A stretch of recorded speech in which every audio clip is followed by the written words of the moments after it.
Good morning, everybody. This is Mike from the last Corvette, and today is a perfect day to show you guys my cold air intake setup on the C6, and it's also C6 specific. Even though it's 90 and sunny, I can't start it because the TB is on its way back from Texas, fully ported. So Monday, Tuesday is going to show up. Not really that big of a deal, but everything is taken apart, and what I did is I actually serviced the filter. This is, if you guys know or don't know, it's a dead giveaway, especially by this adapter boot. This is a Veram snake charmer, or they call it snake, specific to the C6, okay? You can use it on all C6s, except your ZR1s, but that's for other reasons, and they're just too powerful and too fast. Just kidding. Now, what I'm going to do is I'm going to show you why this is a true, and when I say true, it actually sucks in cold air from the outside.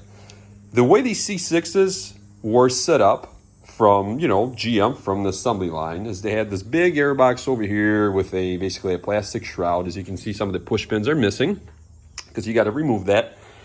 And it was a hot box, okay? The problem that the C6 has is there is some air restrictions, not only on the intake manifolds, but also getting air in.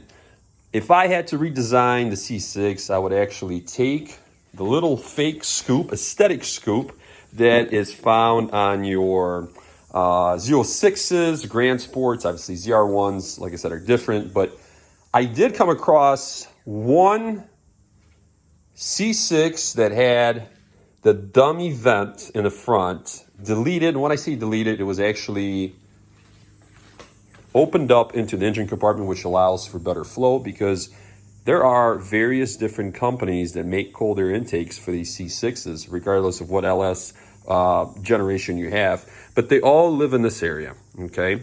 And this area obviously gets hot. You got your radiator, you got your engine, on a day like today, 90s, this thing's going to get hot. And the hotter the air, you're just basically going to lose performance. Your engine's going to run hotter, and, kind of defeats the whole purpose. Snake charmer is opposite, but it does have some downfalls, and I'll explain those in a second, right? You got your headers or whatever, right? Just get super hot. You guys get the point. So, and I did also, this is years ago, when they pretty much first came out with the first Z06, they had a custom fab where they did run a cold air intake through the center vent obviously with a media filter in the middle, right to the throttle body. Now, that was pretty badass, because if I was redesigning the C6, that's how you would want to set up your intake. Right into the engine, short run, get it there faster, deliver it, and more air, more fuel, the better, right? We all know that. Okie dokie, so we'll start on the front fascia. This obviously is a base model. I don't have the scoop, ice cream scoop, but I am going to show you how the snake charmer is set up and how it works. So this is your front bumper. You got your lower dam, and we'll have to use this trusty little flashlight. So this little inlet, this little scoop right here, sits right dead center of your bumper in the air dam, and as you're driving it, the air comes in. True cold air comes in, then makes its way through the filter, which I'll show you guys in a second, and then via mass airflow sensor, pass through, goes into your TB, and then into your intake manifold, and then your engine likes it, right? Now, since we're here, so I did say there are some issues, and some people don't like these Verams. Let me explain why.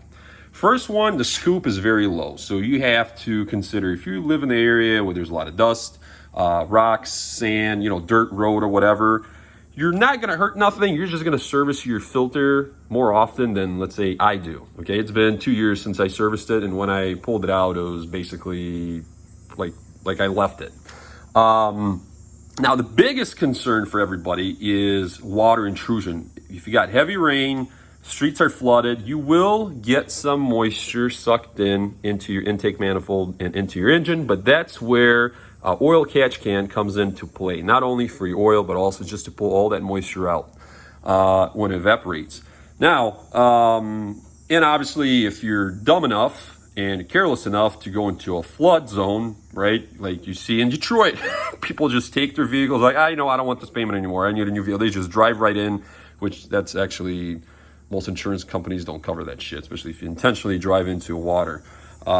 So yes, you could, gravity works for you, with you, but you could potentially hydrolock your engine, or at least send some water right into your motor and create milkshake and whatnot. Then the number one reason why people choose to go with a short tube or a short run, like K&N style cold air intake, is because, partially it's true, because you have such a long run. You have a snake in for the cold air, you got a filter here, then it comes in through the mass airflow sensor, goes through the TB, then into your intake. A very long run, 290s basically, boom, boom. Yes, at low RPM, at low speed, you are losing some of that airflow. But if you port your TB, if you replace your intake manifold or ported, you get better breathing heads, you got headers, all that stuff can be tuned out. You'll never notice it. And when you get on that sucker and get going, that's when that intake will actually perform the best. And to me, like I said, this is the best intake, cold air intake that is on the market. It's anywhere from $420 to $480 for the whole kit, but trust me, the best, because it's true cold air. Now, here's the kind of the breakdown of how this whole thing is set up. So I showed you the lower, basically, intake. So let me put this flashlight down here. I have everything taken apart. This is the upper housing. And I did mention in my previous video that Veram has a green filter. And what I mean by green filter, let me set this down so I can show you. It's just the green mesh. K&N has red mesh, and obviously their oil, as you can see, this is oil, is ruby red. What Veram sells is same oil, but it's green. So it's tinted green, not red. It does make no difference